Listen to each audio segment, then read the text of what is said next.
So mga kabayot, siya kami talaga sa may barangay Langka. So kung makita nyo mga kabayot, ma-water tubing ang mga taga-Langka dyan. Dami dyan mga kabayot, kaya di mo experience ang dalom sa tunga. And then, wait lang, makount ako ha. Okay, 1, 2, 3, go!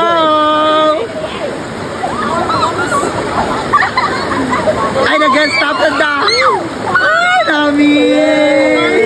Perfect! Sakit ka rin yan ah! Nagkakarousay din yung mong! Bongga! So for this time mga kabayot, kami na nag-try ang aking kabayot friend na si Chon kag si Bupay. So mo dyan ang experience.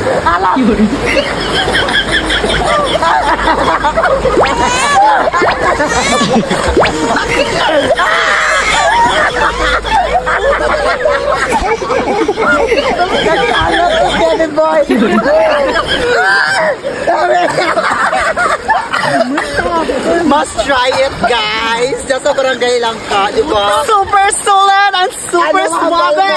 Ano ba, balbo? Lubos!